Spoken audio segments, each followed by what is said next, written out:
Está en línea para conversar con nosotros Luis Zubizarreta, presidente de Carbio. Luis, buen día, ¿cómo te va? ¿Cómo estás?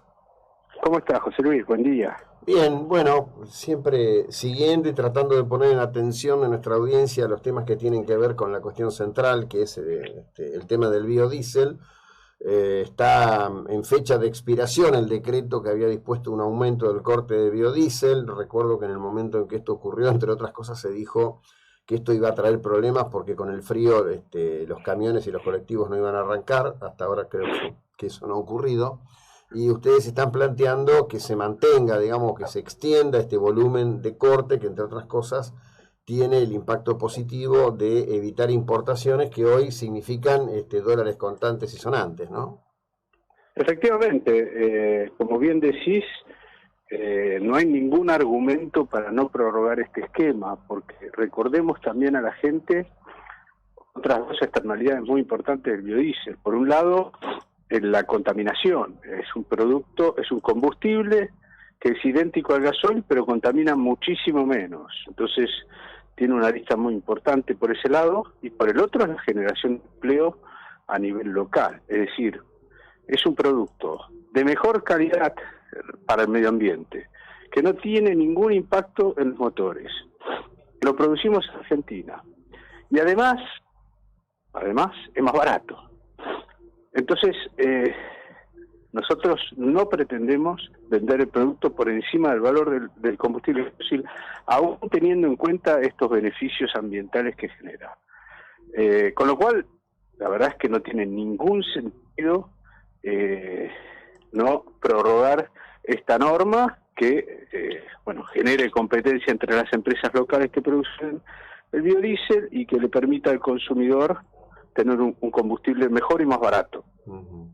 Ahora, tanto por volumen de producción en la Argentina, digamos, como por la capacidad instalada de procesamiento, vos me dirás si esto es correcto. Yo he visto artículos que dicen que Argentina podría perfectamente funcionar con biodiesel sin necesidad de gasoil.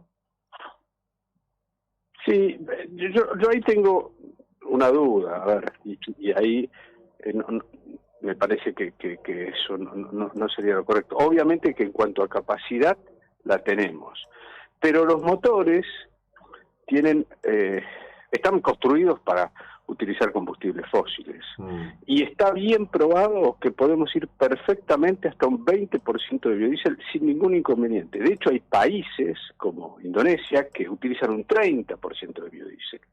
Pero nosotros somos más conservadores y entendemos que ir por encima del 20 no sería lo aconsejable en este momento, por lo menos. Entonces, nos parece bien que se vaya digamos, que tengamos ese límite del 20. Hay algunos cuestionamientos, incluso el principal cuestionamiento viene por ese lado técnico y que no tiene ninguna argumentación real, porque, como te digo, países que utilizan el 30, la Argentina viene utilizando el 12,5 en todo este periodo sin que yo haya escuchado al menos ningún inconveniente. Como vos decías, todos los motores arrancan bien, no hay ningún problema con ir hasta el 20, pero bueno, ir más allá de ese porcentaje me parece que requiere otro tipo de pruebas técnicas que, bueno, habrá que irlas haciendo, pero me parece que sería razonable ir hasta el 20 o, bueno, hasta el 12,5, que es lo que teníamos hasta ahora, ¿no? Claro, Nosotros claro. Tampoco pedimos más que eso, pero lo que queremos es competir contra el gasoil y vemos que hay una enorme resistencia de ciertos sectores a dejarnos hacerlo, y eso, insisto, va en contra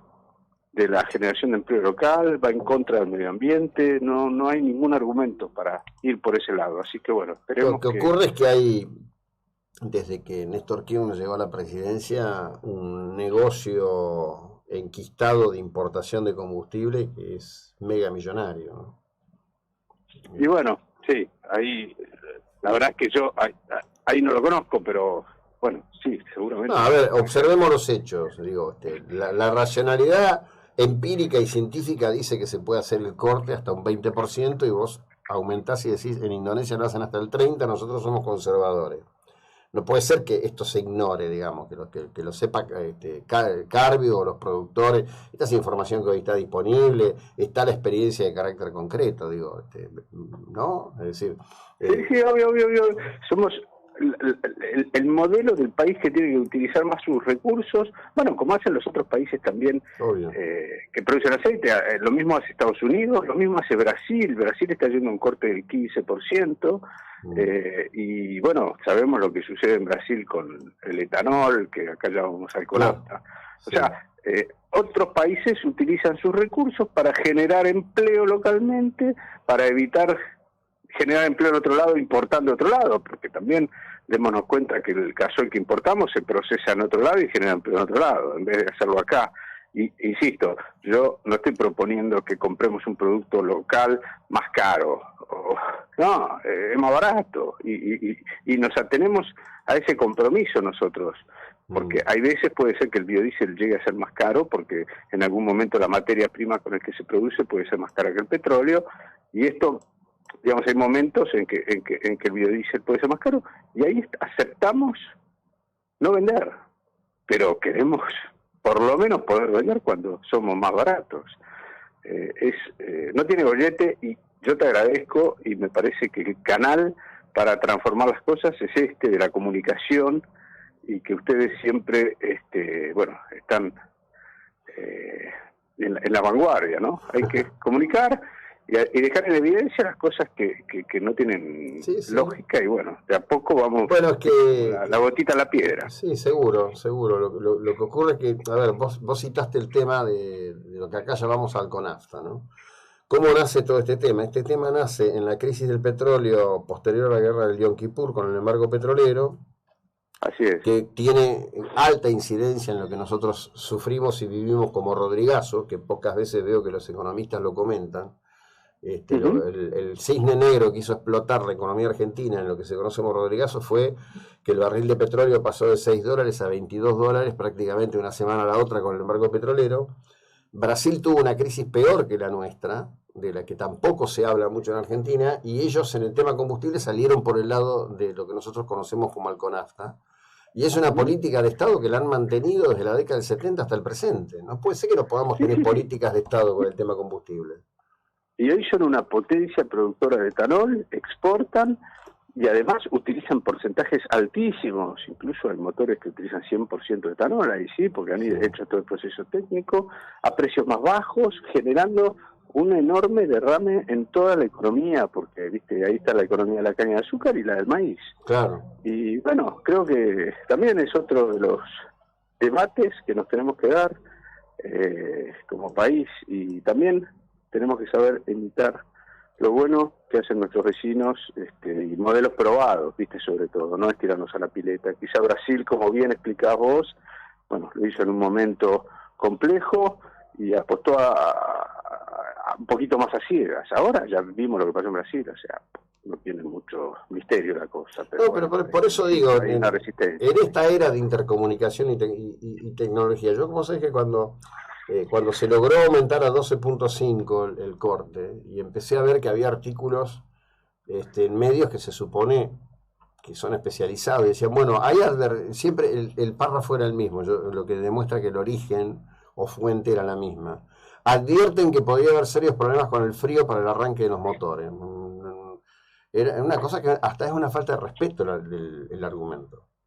Sí. No tiene ninguna lógica técnica.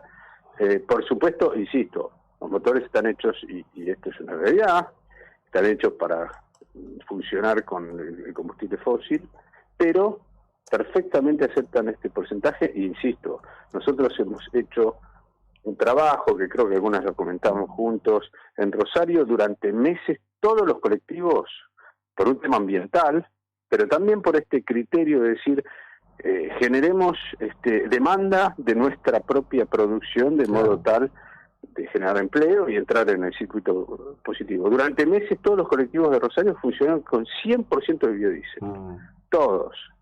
Y como vos decís, hay un trabajo muy serio hecho por el ingeniero Garibaldi, que es un reconocido técnico en estos temas, incluso tiene un programa de televisión, y en donde él mostró que dos cosas. Por un lado, el impacto en los motores fue nulo y hasta mejoró algunas performances, pero sobre todo el impacto en el medio ambiente fue enorme, sobre todo, bueno, en la emisión, pero en el particulado. Entonces, bueno, por eso, nosotros ni siquiera queremos poner eso mucho en la mesa, porque entendemos que también el bolsillo juega y que el consumidor, más en la Argentina de hoy, bueno, necesita precio, pero bueno, justamente por eso es que... Sí, buena parte del debate sobre el precio, yo lo vengo hablando bastante, en Europa, por ejemplo, Polonia, ante el impacto que significa toda la alteración del set de valores de combustible, por un año decretó sacar impuestos, porque también en definitiva, digámoslo, el precio final que pagamos tiene un componente impositivo que en algunos casos es del 42-43%. Claro. Digo, Sí. si hablamos de valores netos, en realidad medido en dólares aún oficiales, el combustible está relativamente barato en la Argentina. El problema es que la carga impositiva es brutal. Sí, es brutal. Entonces, bueno, es brutal. Me parece que eso también hay que ponerlo a discutir. Bueno, te agradezco como siempre, buena jornada, muy amable. Un placer, yo agradezco a ustedes que siempre tomen el tema y con una mirada tan objetiva y bueno, tan positiva. Gracias. Es un tema valioso. Luis Ubizarreta, presidente de Carvi, estamos hablando de los productores de biodiesel en la República Argentina.